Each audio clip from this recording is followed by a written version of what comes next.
జయం గల దేవ, మహోన్నతుడా, నీ పాదములు కొందనములు. నీ సహాయం మాకు దయచేయని తండ్రి, నీ ఆత్మతో ఉంచుము తండ్రి. దేవా, మాకు దేవా నీవిచ్చిన ఈ మంచి అనుకూలమైన సమయంకై నీకు వందనములు. వాతావరణం మాకు అనుకూలపరచుము దేవా, కరెంట్ని మాకు అనుకూలపరచుము దేవా, శబ్దయంత్రము సౌండ్ సిస్టమ్ మాకు అనుకూలపరచుము దేవా తండ్రి. ప్రతి విధమైన దేవా తండ్రి ఇంటర్నెట్ని, యూట్యూబ్ని అంతటిని కూడా మాకు అనుకూలపరచుము. ఎక్కడ సైతాను శక్తుల యొక్క ప్రభావం మా మీద ఏలుబడి చేయకుండా నీ ఆత్మీయ ప్రభావం మా మీద ఉన్నట కృప దయచేసి బలపరచండి. మమ్మల్ని విడిచిపెట్టే దేవుడు కాదు కదా మీరు మమ్మల్ని విడిచిపెట్టవద్దు ప్రభా. రాజా, నీ సన్నిధికి వచ్చి ఉన్నాము. ఎలా ప్రార్థన చేయాలో మాకు నేర్పించి బలపరచు. నా సొంత మాటలు, నా సొంత జ్ఞానం, నా సొంత ఉద్దేశములతో నేను బోధించకుండా నీ వాక్యముతో తండ్రి నీ యొక్క చిత్తానుసారంగా బోధించే భాగ్యము మాకు అందరికీ దయచేసి బలపరచండి దేవా తండ్రి. వర్షమాతం అనే యొక్క ప్రభావం వేస్తున్నాములో మీరు గర్దించి దేవా తండ్రి దేవా గాలిని నీళ్లను సద్దనిపి నడిచిన వాడ ప్రభా. దేవా తండ్రి, మాకున్న వసతులు పరిమితమైనవి గనుక వాక్యము దేవ కొనసాగేంతవరకు వర్షం యొక్క ప్రభావం దేవా తండ్రి మాకు అనుకూలపరిచి దేవా తండ్రి ఎక్కడ అంతరాయం లేకుండా సహాయం దయచేసి బలపరచుము. కరెంటు వల్ల కూడా మాకు అంతరాయం లేకుండా చేయము దేవా తండ్రి. మాకు ఇన్వర్టర్ కూడా మీరు దయచేయము. సౌండ్ సిస్టమ్ కూడా మాకు దయచేసి బలపరచుము. నీ ఆత్మచేత నింపండి. వివాహములు కావలసిన వారికి వివాహములు మీరు దయచేయండి. వివాహముల కోసం ఎదురు చూస్తున్న వారికి దేవా తండ్రి తగిన దేవా తండ్రి సాటి అయిన సహాయం మీరు అనుగ్రహించి బలపరచుము. విద్యను అభ్యసిస్తున్న విద్యార్థులకు దేవా వారి విద్యలో తోడుగా ఉండి బలపరచుము దేవా. నీ సహాయం, నీ జ్ఞానం వారికి దయచేసి నింపండి. అనారోగ్యం చేత బాధపడుచున్న వారిని, దీర్ఘకాల వ్యాధుల చేత కృషించి వేసారిపోతున్న వారికి మీ ఆదరణ, నీ శక్తిని, స్వస్థత మీరు దయచేసి బలపరచండి. ఉద్యోగంలో సమస్యలో జయము దయచేయండి. పదోన్నతి కోసం ఎదురు చూస్తున్న వారికి పదోన్నతి మీరు దయచేయండి దేవ. ఉద్యోగం లేని వారికి ఉద్యోగములు మీరు దయచేసి బలపరచుము తండ్రి. అలాగే దేవా తండ్రి, మారు మనసు లేని వారికి మారు మనసు దయచేయండి. రక్షణ లేని వారికి రక్షణ దయచేయండి. గృహముల్లో దేవా తండ్రి శాంతి సమాధానం లేని వారికి మీరే శాంతి సమాధానం దయచేయండి. శత్రు బాధ చేత కృంగుచున్న వారికి శత్రు బాధల నుంచి విడుదల మీరు దయచేయండి. ఆర్థిక సమస్యలు ఉన్న వారికి ఆర్థిక సమస్యల మీద జయము దయచేసి బలపరచండి. అలాగే ప్రభా తండ్రి, ఇంకా అనేకమైన బంధకములో కట్టుల్లో పాపపు కట్టులో ఉన్న వారికి మీరు విడుదల మీరు దయచేసి బలపరచుము దేవా. నా తండ్రి, ఇంకా గృహాలు కట్టుకుని చిన్న వారికి దేవవారి గృహములు త్వరగా కట్టుకుని సంపూర్తి చేయటకు దయచేసి బలపరచుము. గృహము లేని వారి గృహము దయచేయండి. ఆహారము లేక ఆకలి చేత అలమటించిన వారికి ఆహారము మీరు దయచేసి బలపరచుము దేవా తండ్రి. ఇంకా దేవా నా తండ్రి, బిడ్డలేని వారికి బిడ్డలు మీరు దయచేయము తండ్రి. గర్భఫలము మీరు తెరవండి ప్రభు. ఆశీర్వదించండి, బలపరచండి, సహాయం దయచేయండి. గర్భముల కోసము దేవా తండ్రి, పిండముల్లో గర్భవతులుగా ఉన్న వారికి సులువైన ప్రసూతులు మీరు అవసాన కాలం మంది మీరు దయచేయండి దేవా తండ్రి. ఇంకా అనేక సమస్యలతో బాధపడుతూ ఉన్నారు. ప్రతి సమస్యలో మీరు జయము దయచేయండి. వ్యవసాయం చేయించిన వారికి వ్యవసాయానికి కావలసిన దేవతలకు వర్షము కడవరి వర్షం మీరు దయచేయండి దేవా. తెగుళ్ళు, వ్యాధులు, బలహీనతల చేత వ్యవసాయంలో ఉన్న వారికి జయం మీరు దయచేసి బలపరచండి. వ్యాపారములు చేయించిన వారు వ్యాపారముల్లో తోడుగా ఉండము. నష్టములు లేకుండా సహాయం దయచేయండి. ఉద్యోగముల్లో దేవా తండ్రి చేయించిన పనిపాట్లు, కూలి పనుల్లోని చేతుల కష్టార్జిత మీరు దీవించి బలపరచము. ప్రతి విధమైన ప్రతి శక్తి లేక ప్రభావం వేస్తున్నములు గర్దించి నీ ఆత్మచేత నింపి భద్రపరచండి ప్రభా. దేవా చేతివృత్తిలో ఉన్న వారికి కూడా వారి వృత్తి నుంచి విడుదల దయచేయండి. పాపం వ్యసనంలో ఉన్న వారికి విడుదల మీరు దయచేసి మీరే మహిమ ఘనత పొందమని మా ప్రభును రక్షకుడైన క్రీస్తు ద్వారా అడిగి వేడుకొనుచున్నాం పరమ తండ్రి. Amen, amen. ఆరాధన గీతముల పాటల పుస్తకం నుంచి 220వ పాట పాడుకుందాం. ప్రభు ప్రేమ తొలికేక హృదయములో ప్రతిధ్వనించే. ఆరాధన గీతముల పాటల పుస్తకం నుంచి 220వ పాట స్టార్ట్ చేయం.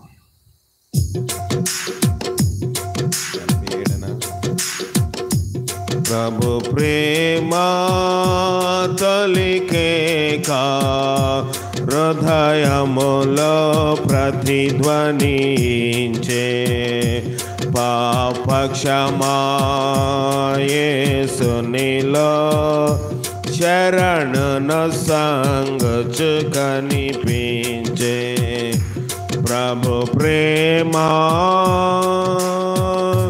పాప వికారము పడసోప జీవిత విలువలు మరుగాయే పతితనగా లోకములో బ్రతుకుటాయే నా గతి ఆయే పలువరిలో కనబడలేక దాహముతో నేనంటరిగా భావికని పయనింపనాదుని దర్శనమెదురాయే పావనుడు దాహముతో పానముని మనగోరే పావనుడు దాహముతో పానముని మని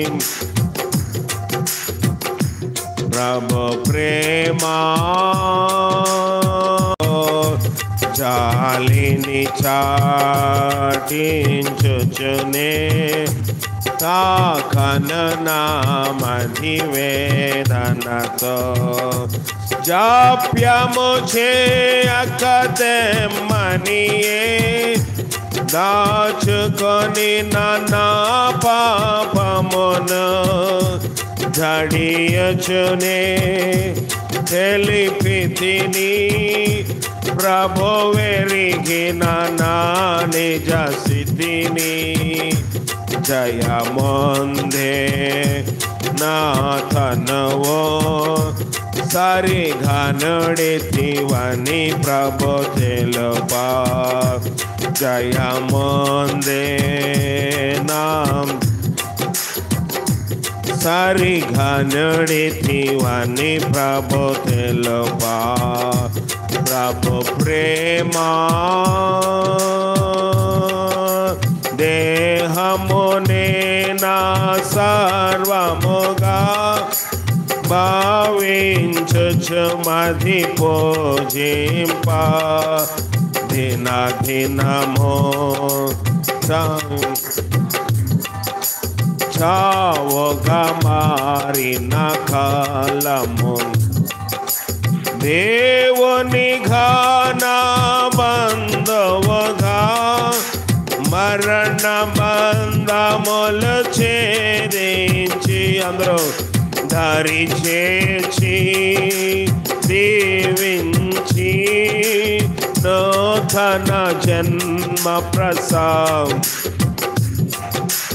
దయాలా కుహరమును స్తుతి మందిరము ఘర పెంచే దయాలా కుహరమును స్తుతి మందిరము ఘర పెంచే ప్రభు ప్రేమా పాపము దాగొన నా భావి లోతును ఎరిగిన వారెవరు పోరాట వాకిటయ నా బ్రతుకును చూచిన దేవరు పాపికి పాపమునకును వేదము చూపిన వారెవరు పాపిని కాపాడుటకై సిలువ ధరించిన పరదైసు ద్వారములు ప్రేమతో తెరచెను నా కొరకై పరదైసు ద్వారములు ప్రేమతో తెరచెను ప్రభు ప్రేమ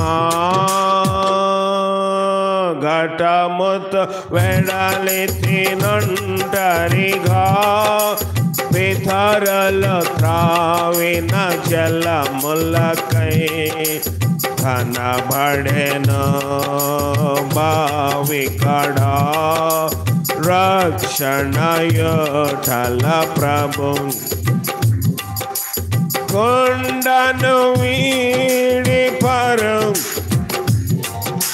భావిని చేకొని హృదయములో ఘనమైన శుభవార్త ఆతృతతో ప్రజలకు తెలుప గ్రామ ప్రజా కనుగొని విశ్వ విమోచకుడగు యేసున్ గ్రామ ప్రజా కనుగొనిరి విశ్వ విమోచకుడగు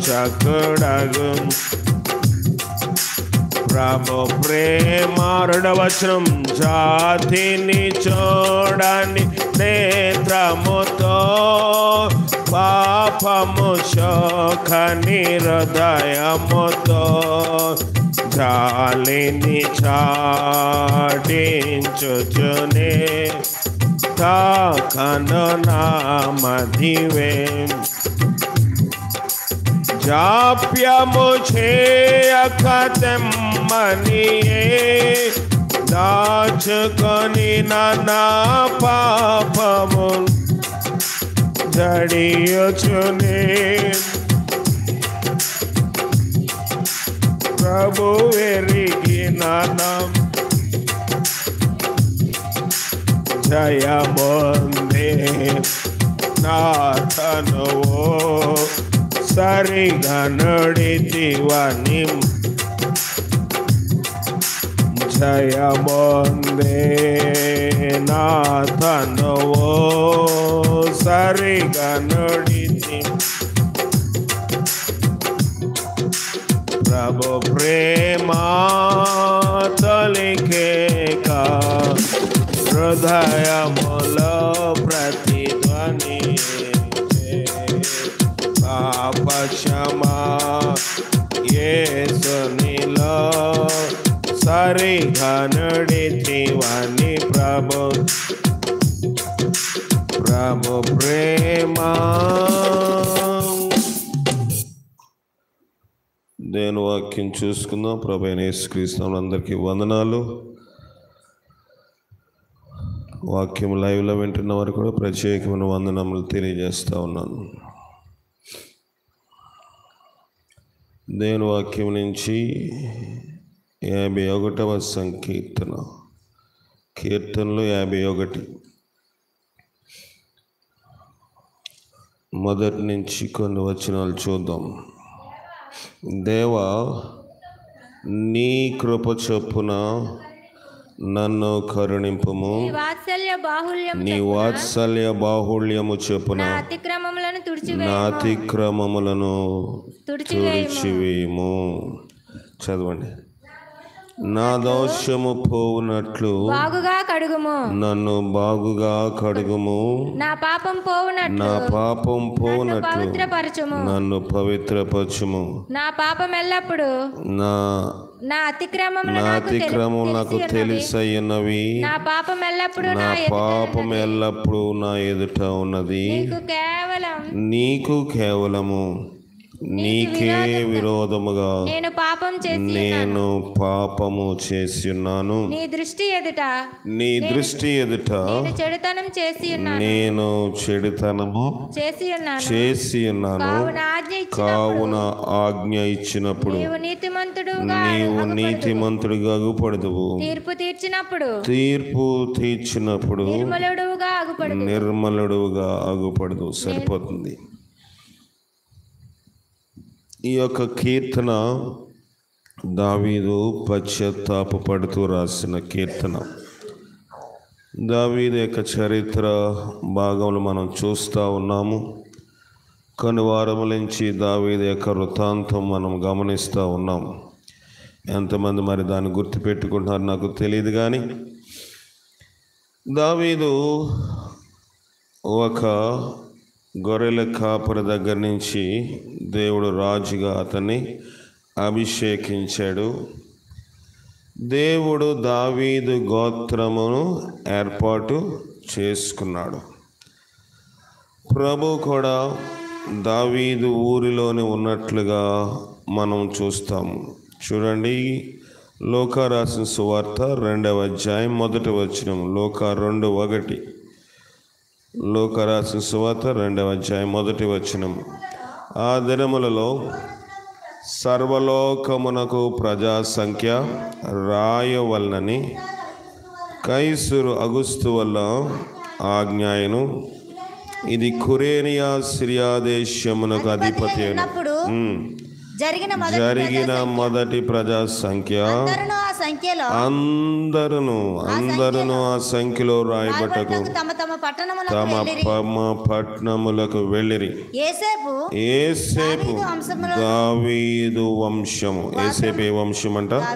దావీదు వంశములో గోత్రములో పుట్టినవాడు గనుక తనకు భార్యగా ప్రదానము చేయబడి గర్భవతి అయిన మరియతో కూడా ఆ సంఖ్యలో రాయబడుటకు గలిలయలోని నజరేతులో నుండి యోదయలోని బెత్లెహేము అనబడిన దావీదు ఊరికి యేసేపు దావీదు వంశము దావీదు ఊరికి వెళ్ళెను.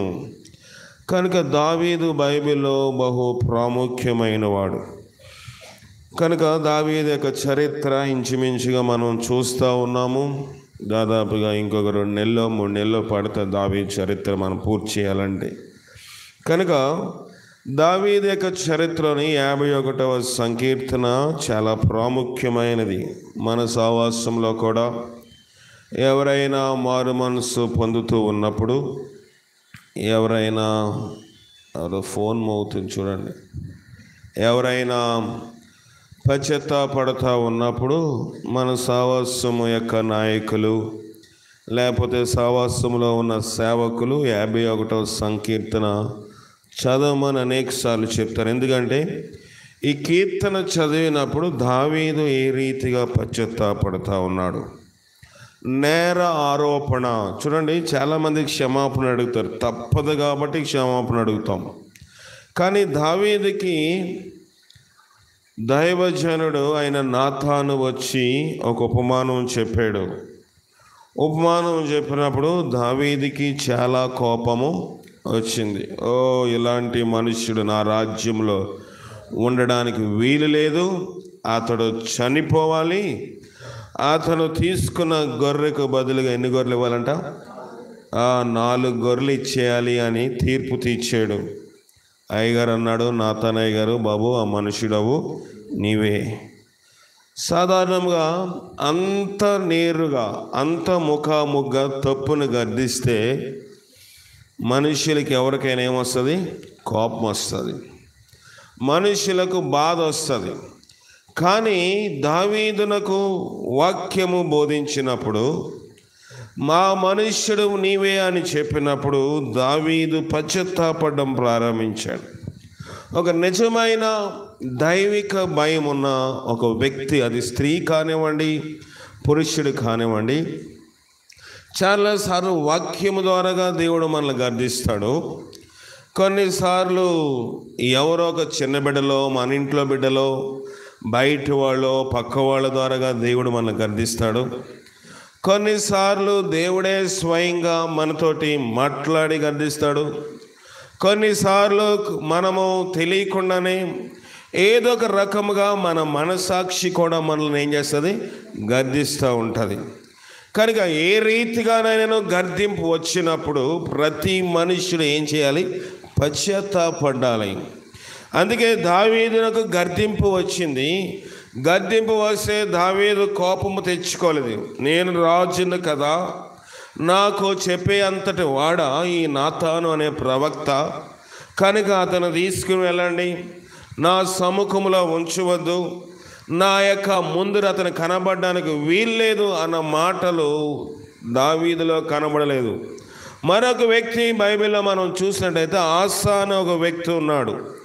అతను కూడా తప్పు చేస్తున్నప్పుడు దేవుడు దీర్ఘదర్శి అయిన హనని, దీర్ఘదర్శి అంటే ప్రవక్త అయిన హననీని దేవుడు ఆసా దగ్గర పంపిస్తే ఆసా ఆ దేవుని సేవకుడి యొక్క మాట విని, దైవజనుని యొక్క మాట విని, లేకపోతే ఆ స్వార్థ విన్న తర్వాత అతడు బహుగా కోపగించుకుని ఏం చేశాడంట,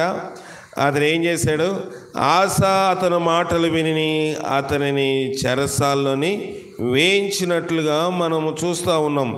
కనుక ఇదంతా మనము చూడడానికి సమయం లేదు. కానీ ఇలాగా మనుషులు వాక్యము బోధించినప్పుడు విరోధమైన మనస్సు రావడము కొన్నిసార్లు జరుగుతూ ఉంటుంది.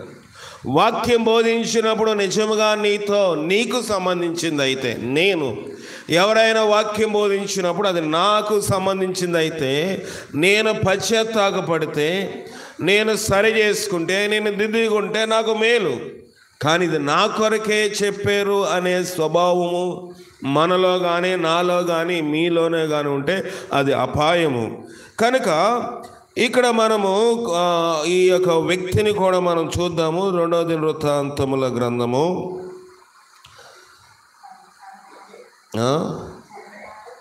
16వ అధ్యాయము చదువు 13వ వచనమా 16 చదువు 16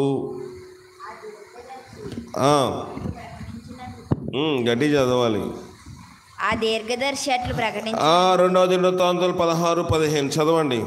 ఆసా అతని మీద కోపగించి, ఆ దీర్ఘదర్శి అట్లు ప్రకటించినందువలన ఆసా అతని మీద కోపగించి రౌద్రము చూపి అతని బందీగృహంలో వేసెను. అతనిని బందీగృహంలో ఎన్న వచనము 16-10 ఆ దీర్ఘదర్శి అట్లు ప్రకటించినందుకు ఆసా అతని మీద కోపగించుకుని రౌద్రము చూపి అతని బందీగృహంలో వేసెను. ఇదియుగాక ఆ సమయమందు ఆసా జనుల్లో కొందరిని బాధపరచెను. దేవుణ్ణి ఎప్పుడైతే బాధ పెడుతున్నామో, దేవుని వాక్యమును ఎప్పుడైతే తృణీకరిస్తున్నామో, దేవుని ఎలాగో బాధ పెడతాం. తర్వాత దేవుని యొక్క బిడ్డలను, దైవజనుని, సంఘమును, లేకపోతే దేవుని సేవకుని, సంఘ కాపరిని, నీకోసం ఆత్మీయంగా ప్రయాసపడేవాడిని బాధ పెడతాము. తర్వాత ఆ సేవను బాధ పెట్టారంట, జనుల్లో కొందరిని బాధ పెట్టాడు. కనుక వాక్యం విరోధముగా నడుస్తూ ఉన్నప్పుడు, వాక్యం బోధించినప్పుడు, వాక్యము చెప్పబడినప్పుడు, వాక్యము మనకి విశదీకరించబడినప్పుడు మొదటిగా మనము చేయవలసింది మన తప్పిదమ్ములు మనము ఒప్పుకోవాలి, పశ్చాత్తాపడాలి. ఇక్కడ దావీదు ఎవరు దావీదు పశ్చాత్తాపడుతూ ఉన్నాడు. దావీదు అంటున్నాడు, నీ యొక్క కృప చెప్పున నన్ను కరుణింపుము, నీ వాత్సల్య బాహుళ్యము చెప్పున నా అతిక్రమములను తుడిచివేయము, నా దోషము పోవునట్లు నన్ను బాగుగా కడుగుము. నా దోషము పోవాలి అంటే లోకములోని మన బట్టలకి ఏదైనా మురికైతే మనము రకరకాల సబ్బులు వాడతాం. ఇంకా బట్టలు మురికి వదిలిన మురికి మచ్చలు పోకపోతే మనం ఏం చేస్తాం చెప్పండి? మచ్చ పోకపోతే తెల్ల బట్టలకి కొంత నీల మందు, బ్లూ రాబిన్ కానీ, ఉజ్వల కానీ ఇలాంటి ఏవో ఒకటి పెట్టి బట్టలు తెలుపుగా ఉన్న బట్టలు నిగనిగా మెరవాలని మనం ఆశపడతాం, మంచిదే. ఇంకా మనకి వంట చేసుకునే పాత్రలు వదలకపోతే రకరకమైన వాడతాము. ఒకవేళ కొంతకాలముగా కొన్ని పాత్రలు ఇంట్లో, కొన్ని పాత్రలు ఎందుకు కొంటారో నాకు తెలియదు, కానీ ఎప్పుడు చూసినా వాడరు కదా. ఎప్పుడు చూసినా అటక మీదే ఉంటాయి. అటకంటే సన్ సైడ్ మీద పెడతారు దేవతలుగా. అవి కొన్ని సామాన్లు మాకి ఇన్ని ఉన్నాయని చెప్పుకోవడానికి పైన పెడతారు కదా. కొన్ని సామాన్లు దైవికంగా వాళ్ళు చేసుకునే ఆరాధన బట్టి కొన్ని సామాన్లు ఉంటాయి. కొన్ని ఇత్తడి సామాన్లు, లేదా కొన్ని కంచు సామాన్లు, కొన్ని రాగి సామాన్లు పండగ వచ్చినప్పుడల్లా తోమడం, మళ్ళీ పైన బాగా పేర్చుకోవడం కదా. అవి బాగా మెరిస్తే చూసి ఒక 6 రోజులు ఉంటుందేమో దాని మెరుపు, తర్వాత మళ్ళీ నల్లగా అయిపోతాయి. మళ్ళీ పండగ వచ్చినప్పుడు ఉప్పు, చింతపండు, ఇంకా నిమ్మకాయ అన్నీ వేసి బాగా తోముతారు. ఇవన్నీ ఏంటంటే మనుషులు వారికి ఉన్న పాత్రలు నిఘనంగా మెరవాలి. అయ్యో ఎంత కంచు సామాను, కంచు కొనడం చాలా కష్టము. కంచు సామాన్లు ఎవరూ కొనలేము, చాలా ఖరీదు ఉంటుంది. మన ఇత్తడి సామాన్లు తీసుకుని ఏ కంచు సామాన్లు అనుకుంటాం కదా. మన గృహాల్లో ఉండే అని ఇత్తడి సామాన్లు, కంచు సామాన్లు చాలా ఖరీదైనవి, ఇంచుమించు బంగారం అంత ఖరీదు ఉంటుంది. కనుక కంచు కొనుక్కొని చాలామంది ఇత్తడి కొనుక్కొని ఇదే కంచు సామాను అనుకుంటాం. కనుక ఆ రీతిగా వాటన్నిటి మెరుగు పెడతా ఉంటారు. రాగి సామాన్లకి మెరుగు పెడతాము, లేకపోతే వెండి సామాన్లు ఉంటే వెండి, కొంతమంది అన్నప్రసన్న చేసినప్పుడు, అన్నము తినిపించేటప్పుడు కొన్ని సామాన్లు వెండి ఉంటాయి, అవి పెడతాము. బంగారము కూడా తోముతూ ఉంటారు స్నానం చేసినప్పుడల్లా. మంచిది. అన్నీ శుభ్రము చేయడానికి లోకంలో ప్రతిదానికి ఒక రకమైన కెమికల్స్, లేకపోతే దానికి సంబంధించిన వాషింగ్ పౌడర్లు, డిటర్జెంట్లు అన్నీ ఉన్నాయి. ఇంకా ఇత్తడి సామాన్లు, రాగి సామాన్లు తెల్లగా రావాలంటే పీతాంబర అనే పొడి ఉంటుంది, దాంతో తోమితే ఎలాంటి పాత్ర అయినా వదులుతుంది. ఇలాంటివన్నీ వాడతాం, బాగానే ఉంది. కానీ ఇక్కడ దావీదు అంటున్నాడు, నా పాపము పోవునట్లుగా నన్ను బాగుగా కడగండి. ఎవరు కడగలేం, మనం కడుక్కోలేం. మనం కడుక్కుంటే మళ్ళీ మన చేతులు మురుకవుతాయి. కనుక మనం పాపము పోవాలంటే ఎవరు కడగాలి? దేవుడే కడగాలి. పాపమును ఒప్పుకోవడం మనం అయితే పాపమును కడుగువాడు దేవుడు. కనుక మనంతట మనం దాన్ని శుద్ధి చేసుకోలేం, మనంతట దాన్ని మనం శుభ్రం చేసుకోలేం. మనం అనుకుంటాము ఈ సామాన్లన్నీ కడుగుతున్నాం కదా, ఈ వస్తువులు కడుగుతున్నాము కదా, లేకపోతే ఈ వాహనము కడుగుతున్నాం కదా, బండులు కడుగుతాము, ఇల్లు గుమ్మాలు కడుగుతాము. ఇప్పుడు గుమ్మాలు కూడా కడుక్కునే పని లేదు, అందరూ టైల్స్ కదా, ఒల్లి వంచే పని లేకుండా మాఫ్ వేసేస్తారు. మాఫ్ అంటే కర్ర అట్టుకుని రుద్దేస్తారు కదా. కనుక అన్ని రకములైన శుభ్రములు చేయడానికి అనువుగా అన్నీ మనం చూస్తూ ఉన్నాం. మంచిదే, శుభ్రముగా ఉండాలి.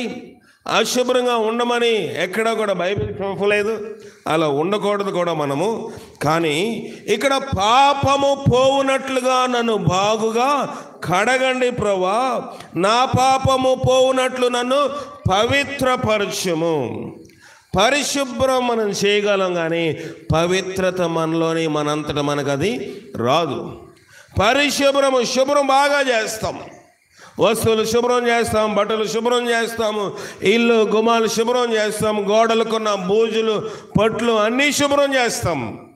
కానీ ఇక్కడ మనం చూసినట్లయితే దావీదు అంటున్నాడు, నా పాపము పోవాలంటే నువ్వు నన్ను బాగుగా కడగాలి ప్రభువా, నా పాపం పోవునట్లుగా నన్ను పవిత్రపరచుము. పవిత్రత అనేది లోకంలో మనుషులు ఇచ్చేది కాదు, లోకంలో మనం చేసే పుణ్యకార్యాల వల్ల వచ్చేది కాదు. నేను పుణ్యకార్యాల వల్ల వస్తుందంటే 365 రోజులు పుణ్యకార్యాలు చేయవచ్చు. దేవుడు అంటా ఉన్నాడు, హృదయ శుద్ధి గల వారు ధన్యులు, వారు దేవుణ్ణి చూస్తారు. దేవుణ్ణి చూడాలంటే హృదయ శుద్ధి కావాలి. కరెక్ట్గా మనము ఏ శుక్రవారమో మనం ఏదో ఒక వారం ఏర్పాటు చేసుకుని తలంటూ స్నానము చేసి మంచిగా ఉతికిన బట్టలు వేసుకుని ఆ ప్రార్థన చేస్తే అది శుభ్రమా? అది దానివల్ల మనము పరిశుద్ధులుగా ఎంచబడము. కొంతమంది ఉదయమే 3 గంటలకు లేచి చల్లనీళ్ళు స్నానం చేస్తారు. కొంతమంది కొన్ని దినములు ఉపవాసం ఉంటారు. ఉపవాసం ఉండి చల్లనీళ్ళు స్నానం చేసి వారు ఏమనుకుంటారంటే కొన్ని ఆచారాల ప్రకారముగా వారు భార్యాభర్తలు కలుసుకోకుండా ఉన్నా కూడా అది పరిశుద్ధమైనది అనుకుంటారు. దేవుడు అంటున్నాడు, నరుడు ఒంటరిగా ఉండుట మంచిది కాదు, వానికి సాటి అయిన సహాయము నేను ఏర్పాటు చేస్తాను. దేవుడు దూరంగా ఉండి ఆలోచనలు చేర్పుకోమని చెప్పలేదు. దేవుడు దూరంగా ఉండి పాపము చేయమని చెప్పలేదు. దేవుడు నా కోసము మీరు దేవుడు ఏమన్నాడంటే, దేవుడు జతపరిచిన వారిని ఏ మనుష్యుడు కూడా వేరు చేయకూడదు. వేరుగా ఉంటే పరిశుద్ధత అనుకుంటున్నారు, వేరుగా ఉంటే అది భక్తి అని అనుకుంటున్నారు కొంతమంది. కానీ దేవుని వాక్యం సెలవిస్తుంది, వేరువేరుగా ఉండక వారు ఇద్దరు ఏకమై ఉండాలి, ఏక శరీరమై ఉండాలి. దానివల్ల వారి ఆలోచన, వారి విధానము, వారి మనసులో పాపము చేయరు.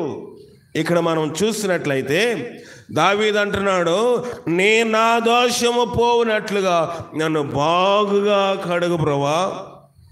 నేను పాపము చేశాను, నేను దోషము చేశాను, నేను అపవిత్రత చేశాను. దావీదు ముందు అనుకున్నాడు. దావీదు ముందు పాపము చేసినప్పుడు ఏమనుకున్నాడంటే, పాపమును దాచేయడానికి ఎన్నెన్నో చేశాడు దావీదు. అవునా కదా? దావీదు పాపము చేశాడు. మొదట దావీదులోనికి వచ్చింది ఏంటంటే నేత్రాశ. దావీదు చూడకూడదని చూశాడు. నేత్రముల ద్వారాగా తన హృదయములో నుంచి తన మనసులో నుంచి హృదయములోనికి పాపము స్థిరపరచుకున్నాడు. స్థిరపరచుకున్న తర్వాత ఎప్పుడైతే హృదయంలో పాపము స్థిరపడిందో, పాపము ఎడల అతనికి వాంఛ లేకపోతే కోరిక కలిగింది. ఇప్పుడు పాపము చేస్తాడు, అయిపోయింది. ఇప్పుడు అతడు పాపము చేసేసేసి వెళ్ళి స్నానం చేసి శుభ్రం చేసుకుని బాగా యథావిధిగా మళ్ళీ బట్టలు వేసుకుని స్త్రీ బట్టలు వేసుకుంటే నా పాపము పోయింది అని అనుకున్నాడు. ఇంతలోని రాజుగారి దగ్గరకు వర్తమానం వచ్చింది, అయా ఫలానా ఆమె గర్భవతి అంట. ఏంటి దానికి పరిస్థితి అని ఆమె నిన్ను అడుగుతుంది. శుభ్రమైన బట్టలు వేసుకుని పాపము కప్పేసుకుందాం అనుకున్నాడు. ఎవరు? దావీదు.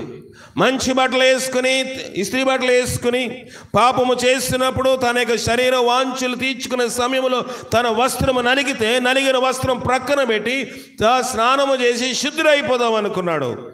కానీ శుద్ధి రాలేదు. సరికదా, పాపము పరిపక్వం అయింది. ఆ స్త్రీ కౌరు పెట్టినప్పుడు, అయ్యా నీ వల్ల నేను గర్భం పొందాను, ఇప్పుడు ఏంటి పరిస్థితి?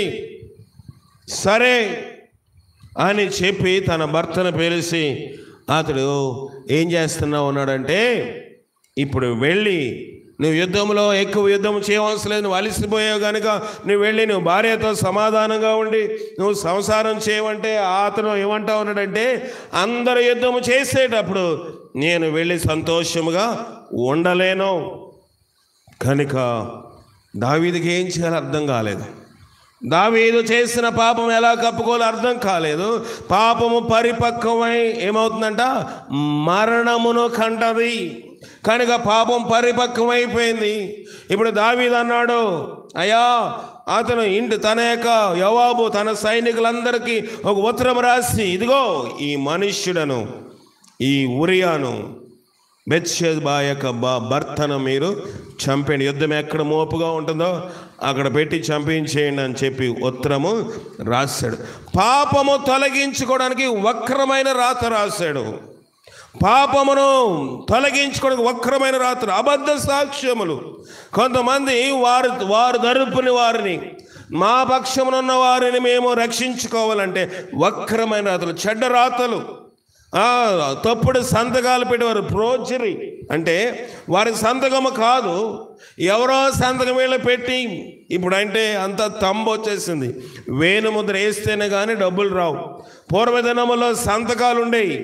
సంతకాలు ఉన్నప్పుడు ఎవరిదైనా సంతకము నేను దాన్ని నైపుణ్యంగా రాయగలిగితే నేను వెళ్ళి అది ఇస్తే ఏం చేసేవాళ్ళు, బ్యాంకులో డబ్బులు కూడా ఇచ్చేసేవాళ్ళు.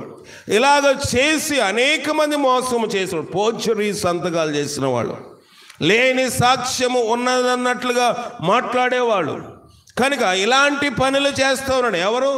దావీదు. ఒక భక్తిపరుడు, నీతిమంతుడు, యథార్థమైన వాడు. ప్రార్థన చేయవలసిన సమయంలో ప్రార్థన చేయకుండా మేడగది మీద, కిటికీ మేడగది యొక్క అంతస్తు మీద, మిద్దె మీద, డాబా మీద తిరుగుతున్న సమయంలోని పాపము చేయడానికి నిమిషం పట్టలేదు. కానీ దాన్ని శుద్ధి చేసుకుని, కడుక్కొని, పవిత్రపరిచి, దాన్ని పరిశుద్ధపరచుకొని కొన్ని దినములు పట్టేసింది. చేయవలసిన పాపము చేశాడు. అతని కోసము దావీదు కోసం యుద్ధము చేస్తున్న వాడిని ఏం చేశాడంట? చంపించేశాడు. నిరపరాధు రక్తము ఏం చేశాడు? బహుగా వలికించిన వాడు దావీదు. నిరపరాధి యొక్క రక్తం బహుగా వలికించాడు గనుక దావీదు బహు వాంఛగలవాడు. దావీదు చెప్పిన మాట ఏంటంటే, చిరకాలము యెహోవా మందిరములో నేను నివాసము చేసేదను. కీర్తనలో 23వ అధ్యాయంలో ఉంటుంది, చిరకాలం యెహోవా మందిరంలో నివాసము చేస్తానని చెప్పిన దావీదు, నీ మందిరమును గూర్చిన ఆసక్తి నన్ను భక్షించుచున్నదని చెప్పినవాడు, నీ ఆవరణలు ఒక దినము గడుపుట 1000 దినముల కంటే శ్రేష్టమైన చెప్పిన వాడికి ప్రభు అన్నాడు, నీవు నా మందిరం కట్టడానికి వీలు లేదయ్యా. ఏం ప్రభా, నేను చిరకాలం నీ మందిరంలో ఉండాలనుకుంటున్నాను. నేను ఏంటది, నీ ఆవరణ ఒక్క దినము గడిపితే 1000 దినముల కంటే శ్రేష్టం అనుకున్నాను. రండి నమస్కారము చేసి సాగిలి పడదాము, మనం సృజించిన యెహోవా సన్నిధిని ప్రార్థన చేసేదము, సాగిలి పడదామని చెప్పాడు కదా. ఆ మాటలన్నీ చెప్పినవాడు దావీదే. కానీ అతనికి ఆ మందిరము కట్టే అర్హత దేవుడు ఇవ్వలేదు. పరిశుద్ధపరచబడ్డాడంటే పరిశుద్ధపరచబడ్డాడు, నీతి గలవాడయ్యాడంటే అవ్వాడు. కానీ పాపం యొక్క పర్యవసనము అతడు తీర్చుకోవలసి వచ్చింది. కనుక దావీదు అన్నాడు, నువ్వు కావలసిన సామాన్లన్నీ కొనిపెట్టు, దోలములు, ద్వారబంధములు, కిటికీలు అన్నీ సిద్ధము చేయి, కావలసిన వెండి బంగారం అంతా సిద్ధము చేయి, ఇంకా డొనేషన్స్ కలెక్ట్ చేయి. అన్నీ చేశాడు దావీదు. చేశాడా చేయలేదా? చేశాడు. కానీ నువ్వు మందిరం కట్టడానికి వీలు లేదు. దేవుడు అందరికీ మందిరము కట్టడానికి అవకాశము ఇవ్వడు. రక్త అపరాధం ఉన్నది ఎవరిలోని? దావీదులోని. రక్తము యొక్క అపరాధము బహు భయంకరమైనది.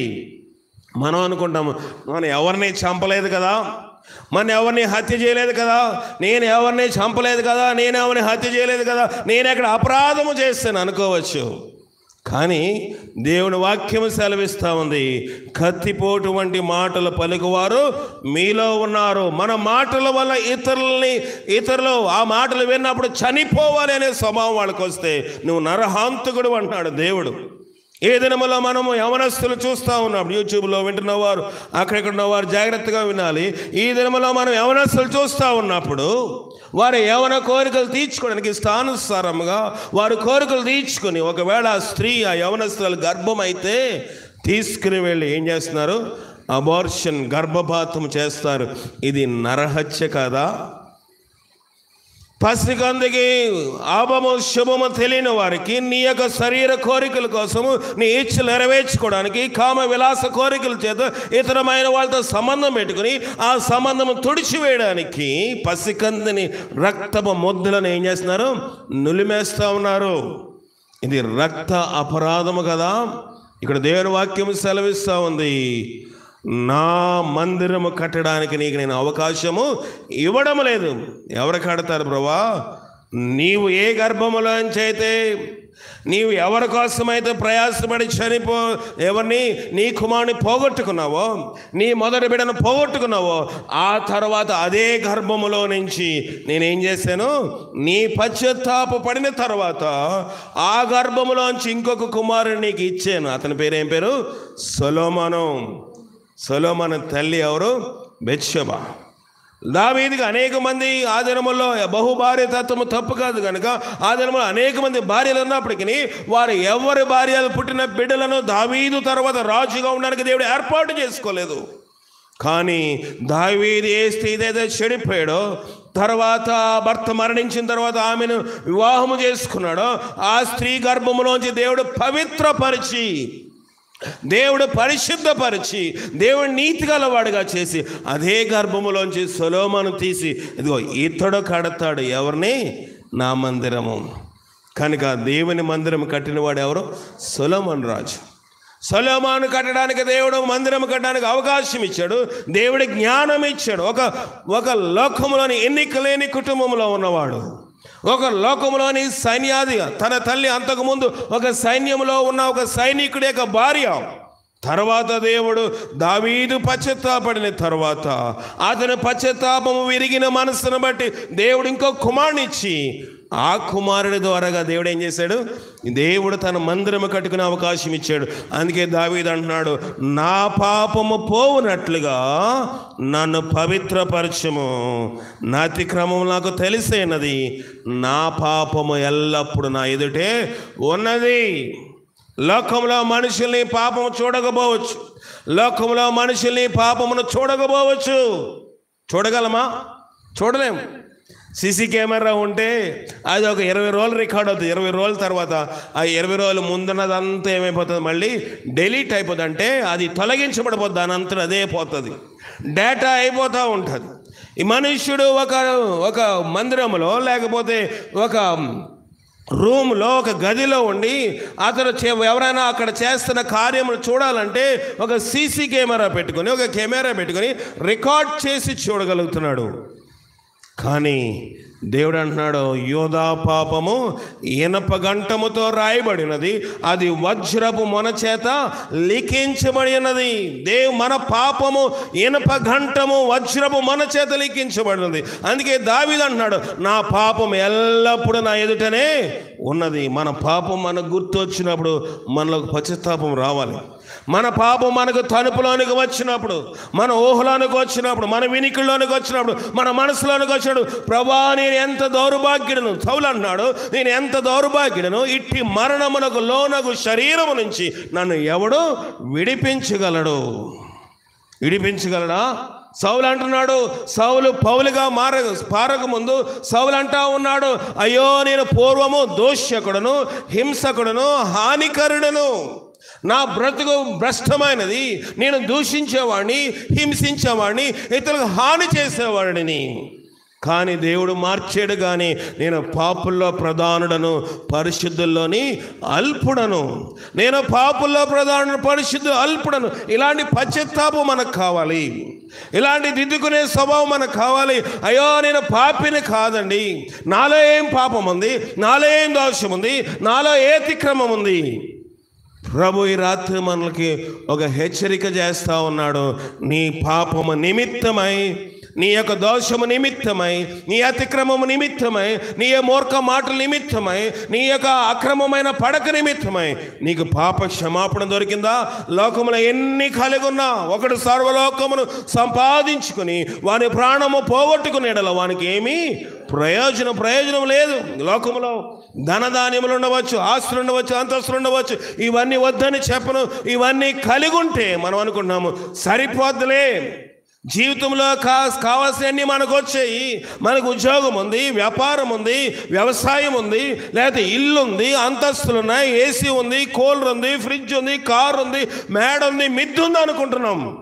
ఇవన్నీ వద్దని నేను చెప్పడం లేదు, ఇవన్నీ అనుభవించడానికి దేవుడు మనకి ఇచ్చాడు. కానీ ఇవి ఉంటే సరిపోదులే, ఇవి ఉంటే చాలులే అనుకుంటున్నాము. దావీదుకి లేవా అన్నీ? దావీదు అన్నిటికన్నా ఎక్కువ గలవాడు. దాని మొదలుకొని బెత్షెబా వరకు పరిపాలన చేస్తున్నవాడు, అనేకమైన సంస్థలను పరిపాలన చేస్తున్నవాడు, లోకంలో మహారాజు అని పేరుగాంచినవాడు అంటున్నాడు, ఇవన్నీ నాకున్నాయి, నాకు బంగారం ఉంది, వెండి ఉంది, నీ మందిరము. దావీదు ఏంటి మందిరము కట్టడానికి అంత వెండి, అన్ని మణుగుల బంగారం ఇచ్చాడంటే తన ఇంటిలోని తన భార్యలకు, తన బిడ్డలకు, తన ఒంటి మీద ఎంత బంగారం ఉండొచ్చు, అది అవధులు లేనిది, అంతు లేనిది. అలాంటి వాడు అంటున్నాడు, ఇవన్నీ నాకున్నాయి కానీ దీనివల్ల నాకు మనశ్శాంతి లేదు, దీనివల్ల నా పాపం పరిహారింపబడదు. ఇటీవల నేను రాజమండ్రి ప్రయాణం వెళ్ళాను. అమ్మగారికి బాగాలేదంటే అక్కడి నుంచి కొన్ని మందులు తెద్దామని రాజమండ్రి వెళ్ళాను. రాజమండ్రి వెళ్ళిన తర్వాత అక్కడ ఒక ఆయుర్వేద మందు, అంటే వాళ్ళు కొన్ని మందులు కలుపుతారు. అది ఒక డాక్టర్ గారు మందు రాశాడు. ఈయన అంతకన్నా ముందు వచ్చి అతనికి డబ్బులు కడుతూ ఉన్నాడు. చాలా ఎక్కువ మొత్తంలో డబ్బులు కట్టాడు. నేను అనుకున్నాను ఇతనికి ఇంకొక మందుల షాప్ ఉందేమో, ఇతని దగ్గర అతను పట్టుకెళ్తాడేమో మందులు, అతను కూడా వేరే ఊర్లో అమ్ముకుంటాడేమో అనుకుని అతడు 63,000 రూపాయలు అక్కడ కట్టాడు మందుల కోసం. కట్టిన తర్వాత నేను చూస్తూ ఉన్నాను, 63,000 మందులు కట్టిన తర్వాత ఈ ఆయుర్వేద మందు ఆయన ఏం చేశాడంటే ఒక 5 డబ్బాలు తీసుకున్నాడు, కొంచెం పొళ్ళు దాంట్లో వేసి కలిపేసి ఇంత చేశాడు. మహా అయితే ₹2 టీ పొట్లం, ₹2 టీ పొట్లం ఉందా ఎంత ఇప్పుడు? రూపాయల టీ పొట్లం అంతా కూడా ఉంది. మా చిన్నప్పుడు పావలా ఉండేది టీ పొట్లం కదా. ఆ 10 రూపాయల టీ పొట్లం అంత కూడా లేదు, అంత పొడి చేసి ఇచ్చేసి వెళ్ళిపోయాడు. వెళ్ళిపోయిన తర్వాత ఆయన అడుగుతా ఉన్నాను, ఏంటండి ఇందాక 63,000 కట్టాడు కదా, అది దేనికంటే ఈ పొడి పట్టుకెళ్ళాడు కదండి, ఇంతే ఉంది, అది ఎంత దాని ఖరీదు? 63,000. దేనికోసమండి? అయ్యా ఆయనకు ఒక చిన్న బిడ్డ ఉన్నాడు, పుట్టిన కొన్ని దినములకు అతని మెదడు పని చేయకుండా ఆగిపోయింది కనుక అతను అన్ని స్పర్శ అంతా ఉంది కానీ మెదడు పని చేయటం లేదు. ఈ మందు వాడితే అతనికి కొన్ని రోజుల్లోని మెదడు పనిచేస్తుంది, కొంత ఫిట్స్ వ్యాధి కూడా ఉంది, అది పోతుంది. ఎంతండి దాని ఖరీదంటే 63,000 అండి. ఎన్ని రోజులు వస్తుందండి? మహా అయితే ఒక 1 రోజులు వస్తుంది. 1 రోజుల తర్వాత మళ్ళీ రావాలి. కొన్ని నెలలు వాడితే దానికి ఉపశమనం తగులుతుందండి. దానివల్ల తగ్గుతుందండి. దాంట్లో ఏమేమి వేసాడు అన్నీ చూపించమంటే అందులో బంగారం కూడా వాళ్ళు వేస్తారు. బంగారం అంటే ఏదో ఒక బంగారం గట్టిగా ఉన్నది కాదు, బంగారం ఒక రసిమిలాగా నీళ్ళలాగా పాయాసంలాగా ఉంది, దాన్ని అందులో వేశారు. అది దీనివల్ల అంత ఖరీదండి. బంగారము మందులో కూడా ఉపయోగిస్తామండి. దీని వలన వాళ్ళ మెదడు యొక్క పెరుగుదల కూడా ఉపయోగపడుతుందండి. లోకంలో అన్ని మందులకి మనం చూస్తూ ఉన్నప్పుడు ఖరీదైనవి వాళ్ళ పెట్టుబడి పెట్టగలుగుతున్నారు కనుక ఒక 1 రోజులు ఒక చిన్న బిడ్డకి మందు వాడడానికి 63,000 రూపాయలు ఖర్చు పెట్టారు. నివారణ దొరుకుతుందని చెప్తా ఉన్నాడు. బాగానే ఉంది, కానీ పాపం మనకు నివారణ అక్కడ దొరుకుతుందా? దొరకదు. ఏ ఆయుర్వేదంలో దొరకదు. పాప రోగానికి మందు ఏ ఆయుర్వేద షాపులో దొరకదు, ఏ ఇంగ్లీష్ మందులో దొరకదు, ఏ యొక్క మంత్రతంత్రాలకి ఈ యొక్క పాప రోగం పోయే నివారణ మార్గం లేదు. ప్రియమైన దేవుని సంగమా, దేవుని వాక్యం ఇక్కడ సెలవిస్తూ ఉంది. దేవుడు మరణము తప్పించిన ప్రభైన యెహోవా. మరణం అంటే మనం అనుకుంటాము లోకంలో బండి మీద వెళ్తాను జారిపడ్డాను, ఆ మరణం కూడా దేవుడే తప్పిస్తాడు. ఆ మరణం కూడా దేవుడిని మన చేతుల ద్వారాగా మనం పాపం చేస్తే దేవుడు మన ఏం చేస్తాడు? విడిచిపెట్టేస్తాడు. నిన్న ఒక భయంకరమైన యాక్సిడెంట్ జరిగింది. నేను కారు చాలా స్లోగా వెళ్తున్న సమయంలోని సడన్గా నా కారు ఇటు వెళ్తూ ఉంది, ఎదురుగుండా ఇంకొక పెద్ద బొలెరో వ్యాన్ వస్తూ ఉంది. మేము మామూలుగా ఎదురొచ్చాడు, అతను పక్కన నేను వెళ్ళిపోతున్న సమయంలో వెనకాతలో ఒక బండివాడు, ఒక మోటార్ బైక్ ఉన్నవాడు స్పీడ్గా వస్తూ ఉన్నాడు, చాలా స్పీడ్గా వస్తాను. మేము చూడలేదు, ఆయన నన్ను తప్పించుకుని వెళ్ళిపోయాడు. నేను ఎదురుకి వెళ్ళిపోతాం అనుకున్న సమయంలో అతడు ఈ యొక్క నా ఎదురుగుండా వస్తున్న ఈ బొలెరో వ్యాన్ని ఓవర్టేక్ అంటే దాన్ని మించి రావాలని నా మార్గంలోకి వచ్చేసరికి నన్ను చూశాడు. నా బండి చూసి గాబరాపడి ఒక్కసారి 2 బ్రేకులు గట్టిగా పట్టుకునేటప్పటికి ఏమవుతుంది? అంత స్పీడ్లో వస్తున్నవాడు బండి అంతటా ఆడే కింద పడిపోయినాడు ఉన్నాడా. నేను బండి అతడు కానీ కొంచెం నేను వెళ్ళిస్తే అతను మేం చెల్లిపోతుంది. నేను తొప్పుల్లోకి బండి లాగేసేసరికి నా వెనకాల తయారీ టక్మని సౌండ్ వచ్చింది. అయిపోయింది, ఈడ బుర్రన దాని కింద పడ్డాదిరా బాబు అని చెప్పి నేను చూడడానికి కూడా కొంచెం బెరుకుగా ఉండి చూసే సమయంలోని వాడి యొక్క బండి వెనకాదల టైర్ అతను పడ్డవాడు దగ్గరకుంటా నా బండి రన్నింగ్లో ఉన్న బండి కిందకి వచ్చేసింది. వెనకాదల టైర్ ఎక్కి దాటిపోయింది, అతనికి ఏమీ తగలలేదు కదా. చూడండి, మరణము ఎంత త్రుటిలో నేను చూస్తుండగానే అతడు నా పక్కన వాహనమును ఓవర్టేక్ చేయాలి, తప్పించి ముందుకు చాలా స్పీడ్గా వచ్చేస్తున్నాడు. తప్పించే సమయంలోని ఎవరైనా సరే స్లోగా రావాలి. ఇటుపక్క నేను వాహనం వస్తా చూసుకోవాలి. నేను స్లోగా వెళ్తున్నాను కాబట్టి సరిపోయింది. నేను కూడా అదే వేగంలో వెళ్తే అతనికి మరణం ఉంటుంది, నేను కొంత నష్టపోవాల్సి వస్తుంది. అతను గుద్దినందుకు నేను అతనికి మరణముకు సంబంధించిన కొంత చెల్లించాలి. ఏదేమైనప్పటికీ స్లోగా వెళ్తున్నా కూడా పక్కకి లాగాను, బండి స్పీడ్లో ఉన్న బండిని పక్కకు లాగాను డ్రైవింగ్లోని. కానీ అతను కింద పడి ఆ ఊపు ఆపుకోలేక అతను బండి దగ్గరకుంటా నా వెనక టైర్ కింద వచ్చేసింది. చూడండి, మరణము తప్పించిన ప్రభువైన యెహోవా వశమే. ఒకవేళ దేవుడు అతను తప్పించడానికో, లేకపోతే నన్ను బుద్ధి చెప్పడానికో, నాకు వార్నింగ్ ఇవ్వడానికో, లేకపోతే దేవుడు తుటిలో ఒక చిన్న అపాయం, ప్రభా ఇతను ఇప్పుడు చనిపోయాడు, చాలాసేపు నాకు చేతులు కాళ్ళు వణుకుతున్న ప్రారంభం, ప్రభా అతను బుర్ర కానీ నా యొక్క టైర్ కింద పడితే నా తప్పు కాకపోయినా ఏమంటారు? నేను ఎంతో కొంత చెల్లించాలి కదా. లోకంలోని ఆడు తప్పు అని అంటారా? నీ బండి కింద పడి చచ్చిపోయాడు కనుక నువ్వెంతో కొంత మనము కట్టాలి కదా. దేవుడు తప్పిస్తూ ఉన్నాడు.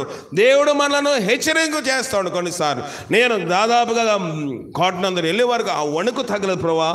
టక్కుమనేసరికి ఖచ్చితంగా ఆడ బుర్రగా కాళ్ళు నా టైర్ కింద పడి ఉంటే ఏమైందని చెప్పి త్వరగా దిగి చూసినప్పటికీ అతనికి ఏదో ఇక్కడ కొంచెము రాసుకుంది, కానీ అతనికి ఏమీ కాలేదు. ప్రియమైన దేవుని సంగమా, దేవుని యొక్క చేతిలో ప్రతిదీ ఉన్నది. లోకంలో మనుషులు తప్పించలేకపోవచ్చు, లోకంలో ప్రజలు తప్పించలేకపోవచ్చు, మరణము తప్పించిన ప్రభైన యెహోవా వశమే. అలాగని ఈ లోక సంబంధమైన మరణం ఒకటే కాదు, మనము మరణములో నుంచి జీవం అనగా నా శాశ్వతమైన నరకములో నుంచి పరలోకం వెళ్ళాలంటే ఆ మరణము తప్పించేవాడు కూడా ఎవడంట? దేవుడే. అందుకే ప్రభైన దేవుని యొక్క వాక్యం సెలవిస్తూ ఉంది, నన్ను నా పాపము పోనట్లు నన్ను బాగుగా కడుగుము, నా పాపం పోవునట్లు నన్ను పవిత్రపరచుము. పవిత్రత చాలా ప్రాముఖ్యమైంది. మనం పరిశుభ్రత మీద ఆధారపడతా ఉన్నాం, శుభ్రత మీద ఆధారపడతా ఉన్నాం. అన్నీ కావాలి, మంచి వస్త్రం వేసుకోవాలి, ఇల్లు శుభ్రంగా ఉంచుకోవాలి కాదని అంటలేదు, కానీ పవిత్రమైన మనస్సు మనకుందా? పవిత్రమైన మనస్సు కలిగి ముందుకు సాగినట్లుగా పరిశుద్ధాత్మ శక్తి మనకు సహాయం చేసి కాపాడుగా. ప్రార్థన చేద్దాం. ప్రార్థన చేయండి. ప్రభా నీ శక్తి మా అందరిలో ప్రార్థన చేయండి. లైవ్లో వాక్యం కూడా ప్రార్థన చేయండి. లైవ్లో వాక్యం ఉన్నారు ప్రార్థన చేయండి. మా స్వరపరం వారు కూడా ప్రార్థన చేయండి. ప్రభా నీ శక్తి మాకు దయచేయండి, పరిశుద్ధత మాకు దయచేయండి. ప్రభా జయము గల దేవా నీ ఘనమైన పాదములు కొందములు. ఈ రాత్రికాల సమయంలో నీవు ఇచ్చిన వాక్యంకై వందనములు. దావీదు తప్పు చేసి కప్పుకొని వెళ్ళిపోదాం అనుకున్నాడు, కానీ దేవా తండ్రి అతని పాపమును ఒప్పింప చేసినావు. దేవా దైవ సేవకుడు దైవజనుడిని వాక్యమును సువార్త ప్రకటించిన వాడు వచ్చి వాక్యము చెప్పినప్పుడు తిరుగుబాటు మనసు లేకుండా పాపమును పశ్చాత్తాపంగా 51 సంకీర్తన చదివినాడు, సంకీర్తన రాయగలిగినాడు. అతను పశ్చాత్తాప గీతను మీద జ్ఞాపకం చేసుకుని ముందుకు సాగే భాగ్యం మాకు దయచేసి బలపరిచి చీకటి అంధకారం మీరు దూరపరచు. దేవా అనేక మంది ప్రార్థన సహాయం కోరుతూ ఉన్నారు. దేవా నీ సహాయం మాకు దయచేయండి.